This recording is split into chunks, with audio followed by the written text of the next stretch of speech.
কবর দেওয়ার পরে যখন 40 কদম আত্মীয় স্বজন চলে যাবে, দুইজন ফেরেশতা ওই কবরে চলে আসবে, কবরবাসীকে উঠাবে।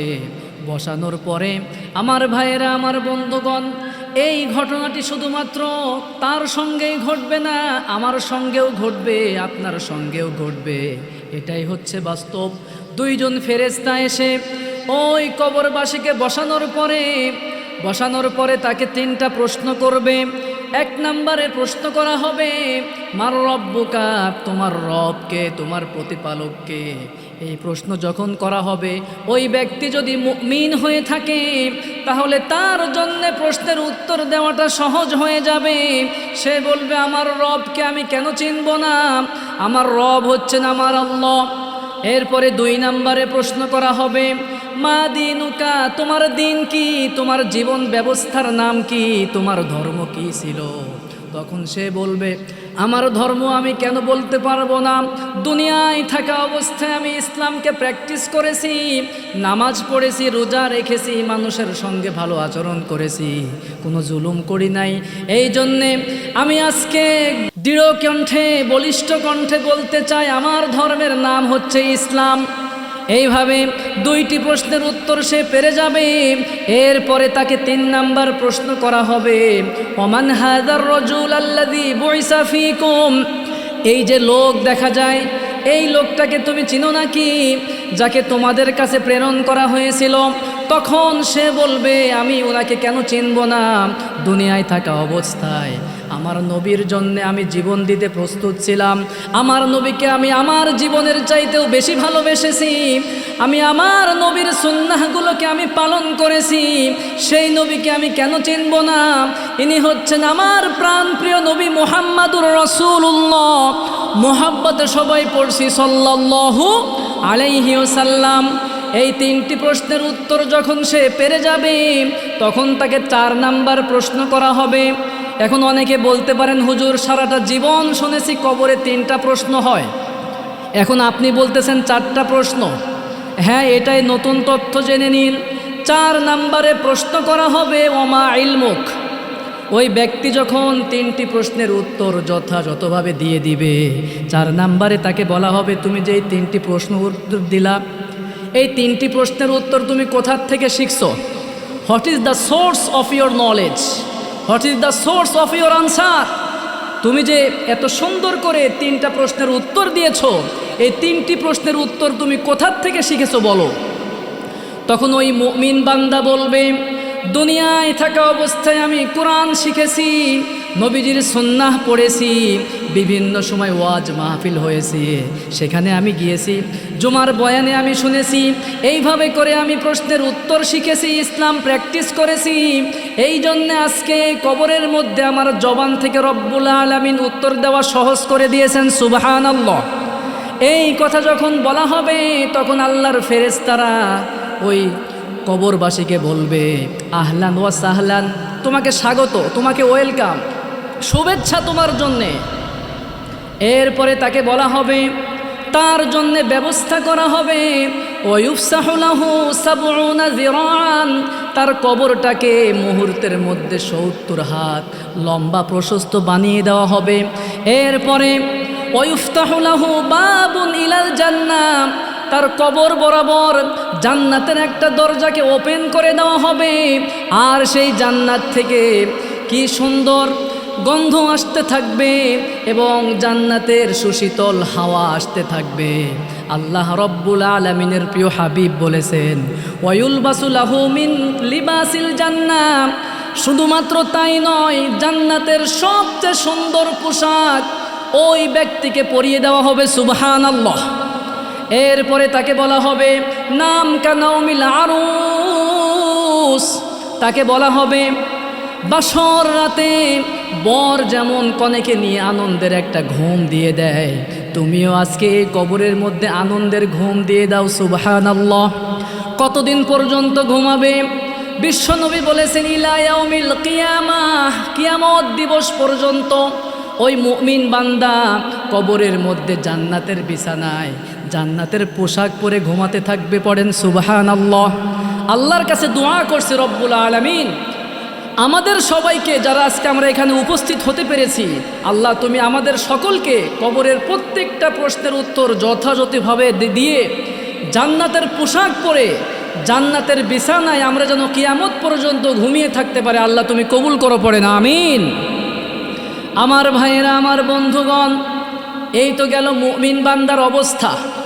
কবরের প্রথম রাতে একজন মুনাফিক, একজন বেঈমান, একজন নাস্তিক মুরতাদদের অবস্থা কি হবে শুনেন। একজন কোরআন বিরোধীর অবস্থা কি হবে, ইসলাম বিদ্বেষীদের অবস্থা কি হবে, যারা নবীকে দেখতে পারে না, কোরআন শুনতে চায় না, ইসলামকে যারা মানতে চায় না, ওই সমস্ত নাস্তিক আর মুরতাদদের অবস্থা কেমন হবে শোনেন। আল্লাহ রব্বুল আলামিনের প্রিয় হাবিব বলেছেন, ওই সমস্ত নাস্তিক আর মুরতাদরা যখন অন্ধকার কবরে চলে যাবে, অন্ধকার কবরে যাওয়ার পরে তাদের কাছে ভয়ানক দুইজন ফেরেশতা আসবে, যাদের চেহারা কুসকুসে কালো থাকবে, বড় ভয়ঙ্কর থাকবে, যাদের চোখগুলো নীল বর্ণের হবে। এই সমস্ত ভয়ঙ্কর ফেরেশতা এরা এসে তাকে প্রশ্ন করবে, মার রব্বু, তোমার রবকে, তোমার প্রতিপালককে বলো। তখন সে বলবে, হায় হায় লা আদ্রি, আমি তো কিছুই জানি না, আমার আল্লাহ বলতে কেউ ছিল না, আমি কাউকে রব মানি নাই, শুধু নেতাদের পিছনে ঘুরছি আর বিরিয়ানি খাইছি। এইভাবে করে তারা বলবে, কিছুই বলতে পারবে না। 2 নম্বরে প্রশ্ন করা হবে, অমা দীনুক, তোর দিনের নাম কি, তোর ধর্মের নাম কি বল।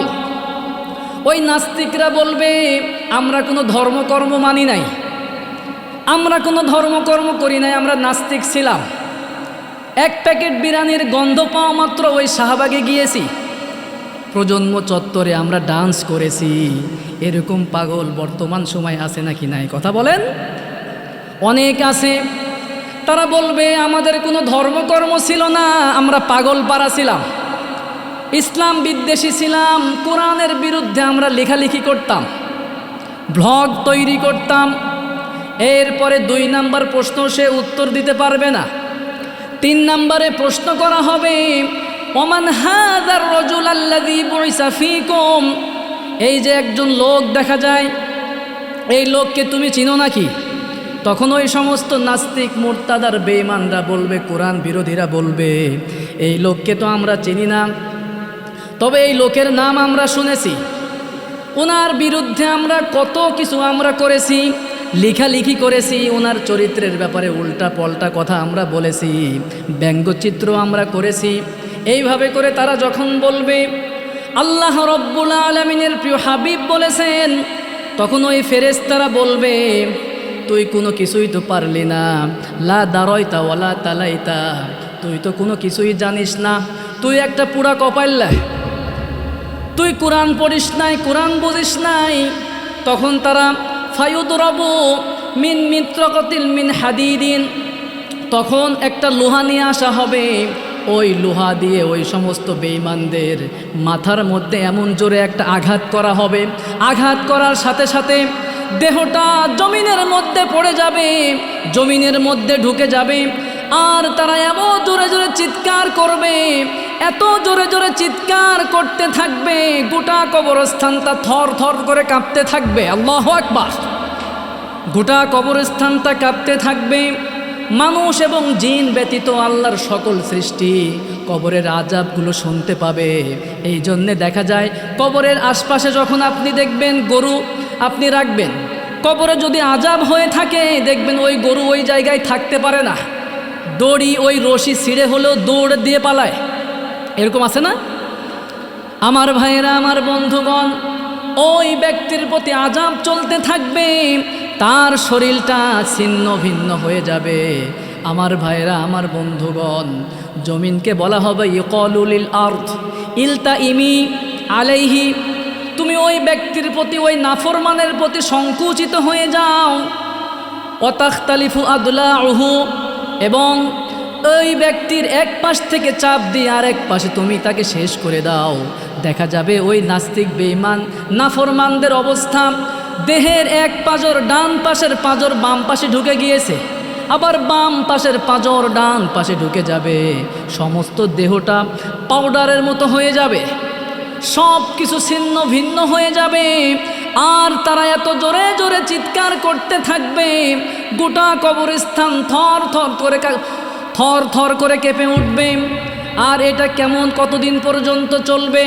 এই আযাবটা কিয়ামত পর্যন্ত চলতে থাকবে। হাদিসের মধ্যে আসছে ইলা ইয়াউমিল কিয়ামাহ, আবার কোনো বর্ণনা এসেছে হাত্তা সাহ, ইসরাফিল সিংগায় ফু দেওয়ার আগ পর্যন্ত এভাবে শাস্তি দেওয়াই হতে থাকবে, শাস্তির পরে শাস্তি হতে থাকবে। আল্লাহর কাছে দোয়া করি, ও গো রব, ও গো মালিক, আপনি আমাদের সকলকে কবরের আযাব থেকে সম্পূর্ণ নাজাত দান করেন। সবাই পড়ছি আমিন।